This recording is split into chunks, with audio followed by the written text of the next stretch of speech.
आगे फीफा नामपिंग का मूड ठीक करने के लिए उसे अपने साथ एक मूवी डेट पर लेकर जाता है और उससे प्यारी प्यारी बातें करता है। तो नामपिंग ये सब देखकर बहुत ही खुश होती है और फीफा नामपिंग को इतना खुश देखकर बहुत ही खुश होता है। आगे वो दोनों मूवी देखते हैं और उस मूवी में ढेर सारे नुस्खे निकालते हैं और उस मूवी की ढेर सारी बातें भी करते हैं, जिस चक्कर में फीफा के सर पर रोमांस का भूत सवार हो जाता है और वो नामपिंग को किस करने लगता है। और ये दोनों एक दूसरे को किस कर ही रहे होते हैं कि तभी वहाँ पर फीफा के सारे दोस्त आ जाते हैं और उन दोनों के रोमांस में खलल डाल देते हैं। और बेचारा फीफा अपने दोस्तों के सामने कुछ कह भी नहीं पाता कि वो अपनी वाइफ के साथ अकेले टाइम स्पेंड करना चाहता है। आगे सब मिलकर साथ में मूवी देखते हैं और ढेर सारी मस्तियां करते हैं। आगे फीफा सोया हुआ होता है तो उसे बचपन के सपने आते हैं जहाँ पर सरफान ने उसके सामने ही उसके टीचर चॉय की हत्या कर दी थी। तो फीफा वो सपना देखकर पूरी तरह डर जाता है। तो नामपिंग फीफा की ऐसी हालत देखकर उसके पास जाती है और उसे शांत करने की कोशिश करती है। आगे फीफा की नींद खुल जाती है तो नामपिंग कहती है, क्या तुम्हें बुरा सपना आया? तुम ठीक हो ना? तो फीफा कहता है, मैं ठीक हूँ, तुम सो जाओ। और फीफा ये कहकर नामपिंग को सोने को कहता है। दूसरी तरफ जोंग अपनी हार से बहुत ही शर्मिंदा रहता है और उसे ये बात हजम नहीं हो रही होती है कि फीफा ने सबके सामने उसकी जान बचाई। और वो यही बात सोच सोच कर पूरी तरह पगला रहा होता है कि तभी उधर से उसके दोस्त आते हैं और उसे बताते हैं कि सारे गाँव में फीफा की तरफदारी हो रही है और सब लोग फीफा की ही बातें कर रहे हैं। तो जोंग को ये बात सुनकर बहुत ही गुस्सा आता है और वो अपना सारा गुस्सा अपने दोस्तों पर निकालता है। तो उसके दोस्त उससे अपनी जान की भीख मांगने लगते हैं और कहते हैं, सरकार अगर गुस्सा निकालना ही है तो फीफा पर निकालिए, उसके साथ कुछ ऐसा कीजिए जिससे फीफा कभी भी आपके रास्ते में ना आए। तो जोंग को ये आइडिया अच्छा लगता है और वो फीफा से बदला लेने का एक प्लान बनाता है। दूसरी तरफ नामपिंग औरतों के साथ काम करने के लिए जाती है ताकि वो उनकी हेल्प कर सके, पर वो हेल्प कम करती है बल्कि उनका काम ज्यादा बढ़ा देती है। तो वो सारी औरतें नामपिंग को कहती है, तुम ये काम छोड़ दो, तुमसे ये नहीं हो पाएगा। और बेचारी नामपिंग वहाँ से चली जाती है कि तभी वहाँ पर जोंग के बंदे आकर नामपिंग को किडनैप कर लेते हैं। दूसरी तरफ फीफा नामपिंग को हर जगह ढूंढ रहा होता है पर उसे नामपिंग का कोई पता ही नहीं मिल रहा होता है कि तभी उधर से जोंग आ जाता है और फीफा से बड़े ही प्यार से बात करता है। तो फीफा को जोंग का ऐसा बिहेवियर बिल्कुल भी समझ में नहीं आता, क्योंकि जोंग जैसा बंदा बिना अपने फायदे के किसी से अच्छे मुंह बात भी नहीं करता, वो उससे इतना भाईचारा क्यों दिखा रहा है। तो जोंग कहता है, कल तुमने मेरी हेल्प की, मेरी जान बचाई, उसी का मैं शुक्रिया अदा करने के लिए आया हूँ। तो फीफा कहता है, कोई बात नहीं, और जोंग हंसते हुए वहाँ से चला जाता है। तो फीफा को जोंग पर पूरा शक होता है कि ये कोई ना कोई कारनामा जरूर करने वाला है। आगे फीफा अपनी माँ के पास जाता है और उनसे पूछता है कि आपने नामपिंग को कहीं देखा है? तो उसकी माँ कहती, मैंने नामपिंग को जंगल में जाते हुए देखा था। तो फीफा नामपिंग को ढूंढने के लिए जंगल में चला जाता है। दूसरी तरफ नामपिंग की जब आंखें खुलती है तो वो अपने आप को एक जंगल में पाती है कि तभी उधर से वो राक्षस उस पर हमला कर देता है। तो नामपिंग उस राक्षस को देखकर पूरी तरह डर जाती है और उसे उस ताबीज से डराने की कोशिश करती है, पर वो ताबीज भी उस राक्षस पर कोई काम नहीं करता। तो नामपिंग उस राक्षस से अपनी जान बचाने के लिए वहाँ से भागने लगती है, पर वो राक्षस उसका पीछा ही नहीं छोड़ता कि तभी सही टाइम पर फीफा वहाँ पर आ जाता है और उस राक्षस को गोली मारने लगता है, पर उस गोली का असर उस राक्षस पर बिल्कुल भी नहीं होता। तो फीफा उस राक्षस से लड़ाई करने लगता है और उसे मार मार कर उसका कचुम्बर बना देता है, पर वो राक्षस हार नहीं मानता और वो अपनी तंत्र मंत्र विद्या से मिस्टर इंडिया बन जाता है। अगर आपने मिस्टर इंडिया मूवी देखी होगी तो आपको पता ही होगा कि वो किस तरह से गायब हो जाता था,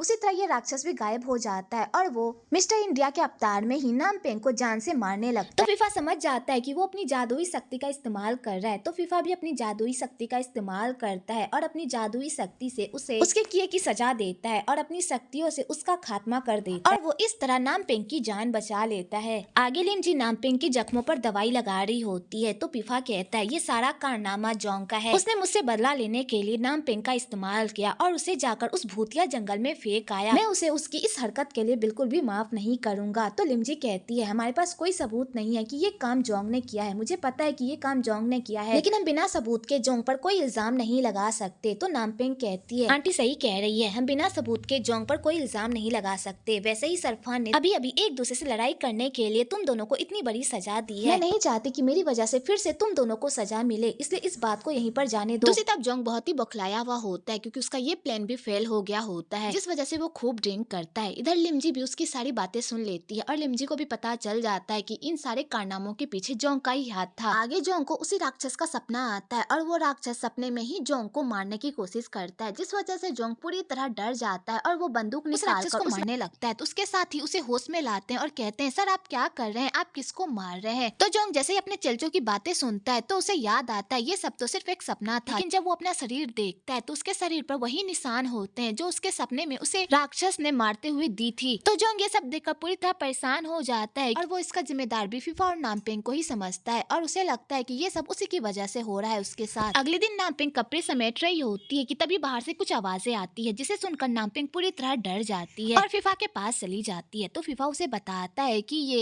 एक अलार्म है, सरकार जब भी किसी को मिलने के लिए बुलाता है तो ये अलार्म बजता है, इसमें डरने वाली कोई बात नहीं है। तो नामपिंग ये बात सुनकर पूरी तरह चौंक जाती है और कहती है वो तुम्हें क्यों बुला रहा है, क्या वो तुम्हें किसी बात के लिए पनिश करेगा, क्या कल रात की बात उन लोगों को पता चल गई है। तो फीफा उसे इतना डरा हुआ देखकर बहुत ही खुश होता है और कहता है तुम्हें मेरी इतनी फिक्र हो रही है। तो नामपिंग इनोसेंट सा फेस बनाती है और कहती है अगर तुम्हें कुछ हो गया तो मेरा क्या होगा, वो सरफान तो पूरे गाँव वालों से मेरी शादी करवा देगा और मेरी इज्जत का जायजा निकाल देगा। तो फीफा इस बात पर हंसने लगता है और उसे हक कर लेता है और कहता है शांत हो जाओ, मुझे कुछ भी नहीं होगा और मेरे होते हुए मैं तुम्हारे साथ कुछ भी गलत होने नहीं दूंगा क्योंकि तुम सिर्फ मेरी हो। आगे नामपिंग फीफा को कहती है तुम्हारी हार्ट बीट इतनी तेजी से क्यों चल रही है, क्या तुम्हें कुछ हुआ है। तो फीफा कहता है जब भी तुम मेरे करीब आती हो तो मेरा दिल इसी तरह तेजी से धड़कने लगता है और तुम्हारे छूते ही मेरे शरीर में 110 वोल्टेज का झटका लगता है जिससे मैं तुमसे दूर रह ही नहीं पाता। और यहाँ पर फीफा नामपिंग के साथ फ्लर्ट करने लगता है और नामपिंग ये सब देखकर स्माइल करती है। दूसरी तरफ सरफान अपने बेटों को एक माल डिलीवरी का काम सौंपता है जो बहुत ही रिस्की होता है क्योंकि वो माल इलीगल होता है, इसलिए सरफान अपने बेटों को ऑर्डर देता है कि चाहे कुछ भी हो जाए तुम लोगों को ये माल सही टाइम पर डिलीवर करना होगा बिना किसी प्रॉब्लम के। और सरफान ये ऑर्डर देकर वहाँ से चला जाता है। दूसरी तरफ नामपिंग उस गाँव से भागने का प्लान बना रही होती है पर उसके प्लान में फीफा भी शामिल होता है क्योंकि वो चाहती है कि फीफा भी इस कबीले से हमेशा हमेशा के लिए चला जाए क्योंकि फीफा बहुत ही अच्छा इंसान है, वो हमेशा सबकी हेल्प करता है और वो सरफान हमेशा उसे गलत काम करवाता है। इसलिए नामपिंग सोच लेती है कि वो फीफा और थिप की जान किसी भी कीमत पर बचा कर रहेगी, चाहे उसके लिए उसे खुद की जान ही क्यों ना देनी पड़े। आगे नामपिंग फीफा के उस ट्रक में जाकर चोरी छुपे बैठ जाती है बिना फीफा को पता चले और फीफा सारा माल लोड करके शहर की तरफ निकल जाता है। दूसरी तरफ थिप पंडित के पास जाता है और उन्हें कहता है कि मुझे भी जादुई शक्ति सीखनी है, क्या आप मेरी इसमें हेल्प कर सकते हैं। तो पंडित उसे कहता है जादुई विद्या सीखना इतना भी आसान नहीं है, उस विद्या को सीखने के लिए अपने डर पर काबू करना पड़ता है, क्या तुम ये सब कर पाओगे। तो थिप कहता है मैं जरूर करूंगा, मैं अपने डर पर काबू पाकर रहूंगा। आगे वो पंडित थिप को जादुई विद्या सिखाने लगता है। तो थिप को इस विद्या को हासिल करने में बहुत सारी कठिनाइयों का सामना करना पड़ता है क्योंकि वो अपने डर पर काबू ही नहीं कर पाता, जिस वजह से उसकी तपस्या अधूरी रह जाती है। और पंडित जी कहते हैं मुझे नहीं लगता कि तुम ये सब कर पाओगे। तो थिप कहता है चाहे कुछ भी हो जाए मैं अपने डर पर काबू पाकर रहूंगा। और थिप फिर से ध्यान मग्न हो जाता है और इस बार थिप अपने डर पर काबू पा लेता है और उसकी विद्या पूरी हो जाती है। तो पंडित जी कहते हैं तुमने अपनी विद्या बहुत ही सफलता पूर्वक से पूरी की है, अब अगला चरण। उसके बाद पंडित जी थिप के शरीर पर कुछ टैटूज बनाते हैं जिससे थिप के अंदर कुछ अजीब सी शक्तियाँ आती है। उसके बाद पंडित जी थिप को कहते हैं मुझे जो भी विद्या आती थी मैंने वो सब तुम्हें सिखाया, इसलिए इस विद्या का कभी भी गलत उपयोग मत करना। अगर तुमने इस विद्या का कभी भी गलत उपयोग किया तो बाद में तुम्हें ही प्रॉब्लम हो सकती है। और पंडित जी ये कहकर वहाँ से गायब हो जाते हैं। दूसरी तरफ गाँव फिर से नामपिंग से बदला लेने के लिए उसके घर जाती है उसे मारने के लिए, लेकिन वहाँ जाकर उसे पता चलता है कि नामपिंग घर से भाग गई है। तो गाँव ये बात सुनकर पूरी तरह शॉक्ड हो जाती है और वो ये बात सीधा जाकर लिमजी को बताती है। लिमजी कहती है वो कहाँ भागेगी, वो इधर उधर ही होगी, तुम्हें देखने में कोई गलतफहमी हुई होगी। तो गाँव कहती है मैं सच कह रही हूँ वो भाग गई है। तो लिमजी कहती है वो कहीं भी गई हो इससे तुम्हारा कोई लेना देना नहीं है, इसलिए इस मामले से दूर रहो। और लिमजी ये कहकर वहाँ से चली जाती है। आगे लिमजी जब खुद चेक करने के लिए जाती है तो उसे पता चलता है कि नामपिंग सच में भाग गई है। तो लिमजी बहुत ही टेंशन में आ जाती है क्योंकि अगर नामपिंग सही सलामत इस कबीले से बाहर चली गई और वो पुलिस वालों के हाथ लग गई अब तो वो सेफ है, लेकिन अगर वो सरफान के हाथ लग गई और उसे इस बारे में पता चल गया तो सरफान उसका जीना मुश्किल कर देगा। और लिमजी यही सब बात सोच सोच कर परेशान हो रही होती है। दूसरी तरफ फीफा अपने बंदों के साथ बात करते हुए जा रहा होता है तो उसके बंदे उससे नामपिंग की बातें पूछते हैं और वो लोग नामपिंग के बारे में बात करते हुए जा रहे होते हैं और इधर नामपिंग भी उन लोगों की सारी बातें सुन रही होती है तो उसे बहुत ही गुस्सा आ रहा होता है, जिस चक्कर में उसके मुंह से आवाज निकल जाती है। तो फीफा समझ जाता है कि इस ट्रक में कोई ना कोई जरूर है, तो वो ट्रक चेक करने के लिए जाता है तो उसमें से नामपिंग निकलती है। तो फीफा जैसे ही नामपिंग को देखता है उसका गुस्सा तो 7वें आसमान पर पहुंच जाता है और वो उससे पूछता है कि तुम यहाँ पर क्या करने के लिए आई हो। तो नामपिंग कहती है मैंने सुना कि इस काम में बहुत ही खतरा है, इसलिए मैं तुम्हारी हेल्प करने के लिए आ गई क्योंकि मैं तुम्हें खतरे में नहीं देख सकती। तो फीफा को इस बात पर बहुत ही गुस्सा आता है और वो कहता है मैं बचपन से ही खतरों से खेल रहा हूँ, तुम्हें यहाँ पर आने की कोई जरूरत नहीं थी। और वो अपने असिस्टेंट को कहता है कि वो नामपिंग को घर छोड़ा है। तो उसका असिस्टेंट कहता है हम तो बहुत दूर आ चुके हैं, अगर हम यहाँ से वापस गए तो हमारा कोई काम नहीं होगा और उल्टा सरफान हमें ही डांटेगा। तो नामपिंग कहती है तुम्हारा असिस्टेंट सही कह रहा है, अब हम वापस नहीं जा सकते,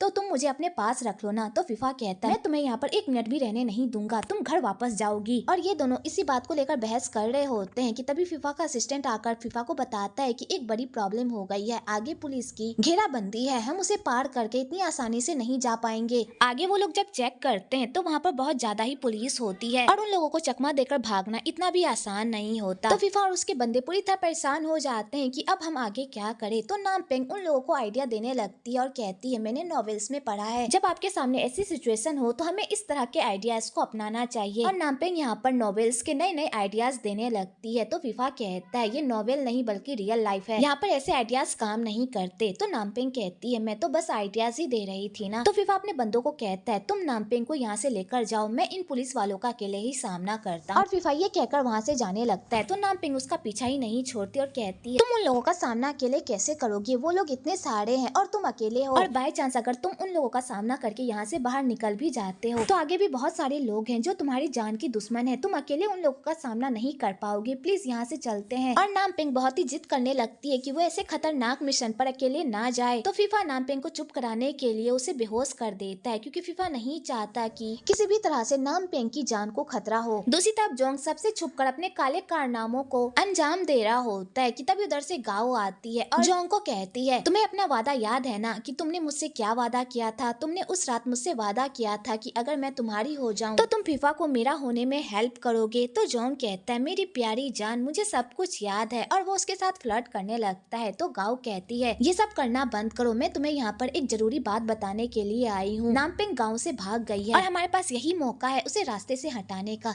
तो क्यों ना तुम जाकर नामपेंग को जान से मार डालो। जैसे ही नामपेंग फीफा की लाइफ से चली जाएगी वैसे ही फीफा मेरा हो जाएगा। और गाओ यही सब सोच सोचकर खुश हो रही होती है, पर जोंग को बहुत ही गुस्सा आ रहा होता है क्योंकि गाओ उसे ऑर्डर दे रही होती है। तो जोंग कहता है, मैं तुम्हारा कोई गुलाम नहीं हो जो तुम यहाँ पर मुझे आकर ऑर्डर दे रही हो। और यहाँ पर जोंग गाओ के साथ बहुत ही बदतमीजी से बात करता है। तो बेचारी गाओ का दिल तो पूरी तरह टूट जाता है, क्योंकि गाओ जैसी लड़की का कोई भी ईमान नहीं होता, भले ही वो फीफा से बहुत ही प्यार करती हो, लेकिन वो अपने प्यार को पाने के लिए अपने जिस्म का सौदा करे, ऐसा कैसा प्यार होता है। और गाओ अपनी बेवकूफी पर खूब रोती भी है। दूसरी तरफ फीफा अकेले ही उस ट्रक को लेकर चेक पोस्ट पर जाता है, तो पुलिस उसे चारों तरफ से घेर लेती है। तो फीफा उन सारे पुलिसों को चकमा देकर उन्हें मार पीट कर वहाँ से भाग जाता है, लेकिन तभी रास्ते में कुछ गुंडे उसे पकड़ लेते हैं जो कि उस माल को लूटने के लिए वहाँ पर आए हुए होते हैं, और वो फीफा को बेहोश कर अपने अड्डे पर लेकर जाते हैं। पर फीफा उन सारे गुंडों को भी मार पीट कर वहाँ से भाग जाता है। दूसरी तरफ नामपेंग को जब होश आता है तो उसे फीफा की बहुत ही फिक्र हो रही होती है कि कहीं फीफा किसी मुसीबत में तो नहीं है। इधर पुलिस फीफा का सारा माल जब्त कर लेती है और वो लोग जंगल में उन सारे लुटेरों को ढूंढने के लिए चले जाते हैं। दूसरी तरफ नामपेंग एक गाड़ी से लिफ्ट मांगती है और उस गाड़ी में बैठकर खुशी खुशी अपने शहर की तरफ जा रही होती है, और बेचारी बहुत ही खुश हो रही होती है कि अब उसे उस कबीले से छुटकारा मिल गया। लेकिन तभी वहाँ पर फीफा आ जाता है और नामपेंग को पकड़ लेता है, और वो नामपेंग के हाथ में एक चाकू पकड़ा देता है और कहता है, तुम यहाँ से भागना ही चाहती हो ना, तो पहले मुझे मार डालो, उसके बाद यहाँ से भाग जाओ। तो नामपेंग कहती है, तुम ये क्या कह रहे हो, तुम जानते हो कि मैं ये नहीं कर सकती, मैं तो चाहती हूँ कि तुम भी मेरे साथ इस कबीले से भाग जाओ, इस कबीले में तुम्हारा कोई फ्यूचर नहीं है। पर फीफा नामपेंग की एक बात भी नहीं सुनता, क्योंकि उसका गुस्सा 7वें आसमान पर होता है। तो नामपेंग कहती है, तुम्हें कैसे पता चला कि मैं भागने वाली हूँ? तो फीफा कहता है, मैंने तुम्हारी नोटबुक देख ली थी जहाँ पर तुमने भागने के नए नए तरीके लिखे थे। तो नामपेंग ये सब सुनकर पूरी तरह शॉक्ड हो जाती है, और फीफा और जबरदस्ती उसे उस कार से उतार कर अपने साथ जंगल में लेकर जाता है। बेचारी नामपेंग जाना तो नहीं चाहती, पर उसे मजबूरन फीफा के साथ जाना पड़ता है,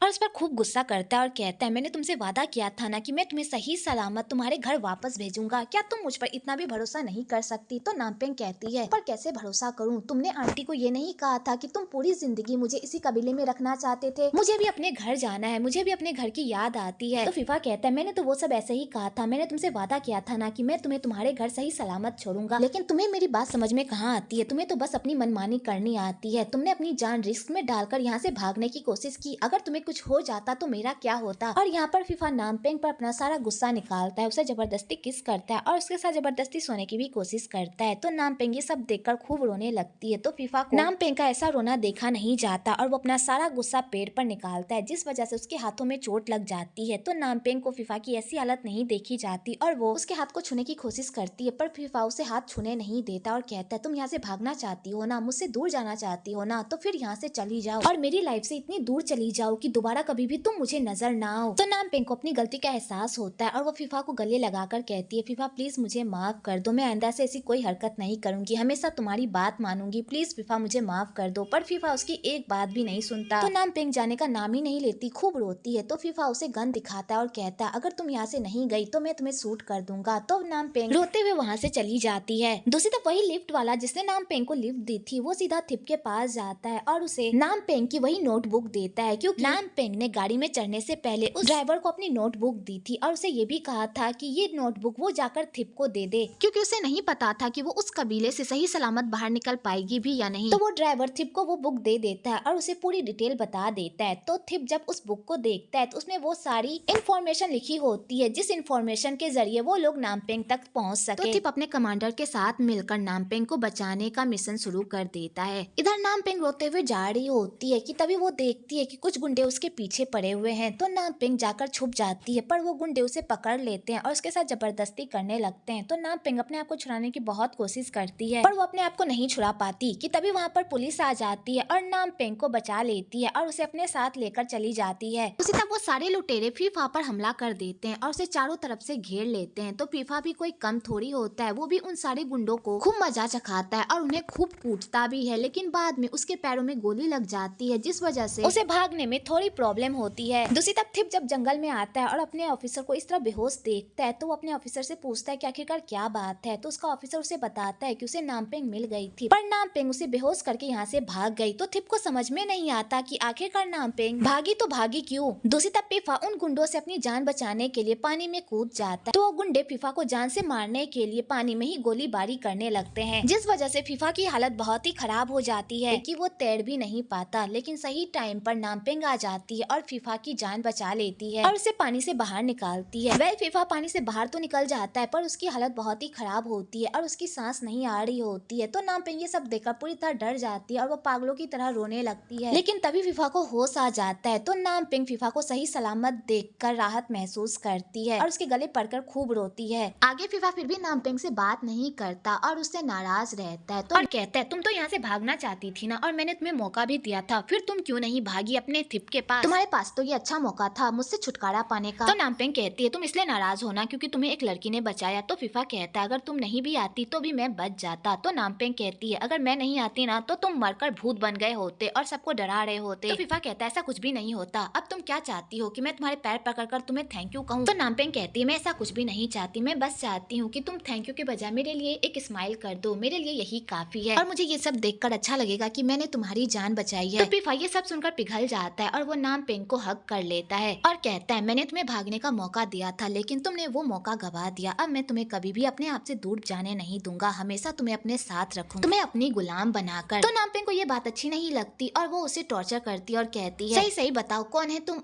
सही सही बताओ कौन है तुम्हारी गुलाम? तुम मेरे गुलाम पति हो। तो फीफा ये बात सुनकर हंसता है और वो नामपेंग को किस कर लेता है। वेल आपको यहाँ पर इन दोनों का क्यूट सा मोमेंट भी देखने को मिलेगा। आगे फीफा नामपेंग को टीज करता है तो नामपेंग को भी गुस्सा आ जाता है और वो फीफा को मजा चखाकर वहाँ से भाग जाती है। तो फीफा भी उसके पीछे जाता है पर उसके पैरों में गोली लगी हुई होती है जिस वजह से वो नामपेंग को नहीं पकड़ पाता और नामपेंग इसी का फायदा उठाती है और वो फीफा को खूब चिढ़ाती है। लेकिन तभी फीफा उसे पकड़ लेता है जिस चक्कर में ये दोनों एक्सीडेंटली एक दूसरे को किस कर लेते हैं। तो नामपेंग कहती है, तुमने चिटिंग की है, तुमने चिटिंग करके मुझे पकड़ा है। तो फीफा कहता है, मेरे पैरों में तो गोली लगी हुई है, मैं तो दौड़ भी नहीं सकता, फिर मैं चिटिंग कैसे करूंगा? तो नामपेंग कहती है, अपनी चुपड़ी चुपड़ी बातों बहलाने की कोई जरूरत नहीं है, मैं तुम्हारी सारी तकनीकें जानती हूँ कि तुम जानबूझकर मेरे करीब आते हो। और यहाँ पर नामपेंग फीफा पर इल्जाम लगाने लगती है। तो फीफा नामपेंग की ऐसी हरकत देखकर तो पूरी तरह हैरान होता है और वो उसके साथ फिर से जबरदस्ती करने लगता है। तो नामपेंग कहती है, ठीक है अब मैं समझ गई कि तुमने चिटिंग नहीं की है। और यहाँ पर ये दोनों एक दूसरे को टांगे खींचने लगते हैं। वेल यहाँ पर इन दोनों को देखकर लगता है कि इन दोनों को फाइनली एक दूसरे से प्यार हो गया है और इन दोनों को इस बात का एहसास भी है, पर इन दोनों ने अभी तक अपने प्यार को एक दूसरे के सामने जाहिर नहीं किया है। दूसरी तरफ जब लिमजी को पता चलता है कि फीफा की जान खतरे में है और उसका कोई भी अता पता नहीं है तो लिमजी ये बात सुनकर पूरी तरह परेशान हो जाती है और वो सीधा सरफान के पास जाती है और उसे बताती है कि फीफा की जान खतरे में है, प्लीज जाकर उसे बचाओ। पर सरफान जाने से मना कर देता है। तो लिमजी को भी बहुत गुस्सा आ जाता है और वो सरफान को कहती है, भले ही वो तुम्हारा बेटा नहीं है लेकिन उसने हमें हमेशा तुम्हारा कहा माना है, तुम्हें एक बाप का दर्जा दिया है, तुम उसके लिए इतना भी नहीं कर सकते। और लिम जी ये सब कहते कहते इमोशनल हो जाती है, तो सरफान को भी बहुत बुरा लगता है और वो हेल्प करने के लिए मान जाता है। दूसरी तरफ थिप नामपेंग को हर जगह ढूंढता है पर उसे कहीं भी नामपेंग नहीं मिलती, तो वो जंगल में ही रात गुजारने का फैसला करता है, क्योंकि वो नामपेंग के बिना घर वापस जाने वाला बिल्कुल भी नहीं होता। तो उसके साथी कहते हैं इस जंगल में हम लोग पूरी रात कैसे गुजारेंगे, इस जंगल में बहुत ही भयानक भयानक जानवर हैं और मैंने तो ये भी सुना है कि इस जंगल में भूत भी रहते हैं। तो थिप कहता है ऐसा कुछ भी नहीं होता, ये सब कह भी बातें हैं, जैसा मैं कह रहा हूँ वैसा ही कर। दूसरी तरफ जोंग उसी गुंडे के पास जाता है अपने माल को वापस करने के लिए, पर वो गुंडा माल देने से मना कर देता है। तो जोंग यहाँ पर उस गुंडे के साथ एक डील करता है और कहता है मेरा माल वापस कर दो, इसके बदले मैं तुम्हारा माल वापस कर दूंगा और मैं तुम्हारे साथ तुम्हारे इस धंधे में काम भी करूंगा। तो उस गुंडे को जोंग का ये आइडिया अच्छा लगता है, तो जोंग कहता है लेकिन मेरी एक शर्त है, तुम्हें फीफा को जान से मारना होगा, क्योंकि अगर फीफा जिंदा रहा तो वो हमारे काम में टांग अड़ाएगा। तो वो बंदा जोंग को कहता है मैंने फीफा को जान से मार डाला है, वो अब जिंदा नहीं। तो जोंग कहता है तुम फीफा को नहीं जानते, वो इतनी आसानी से मरने वाला नहीं, वो तो मौत को भी मात दे दे, इसलिए हमें उसकी मौत को कंफर्म करना होगा।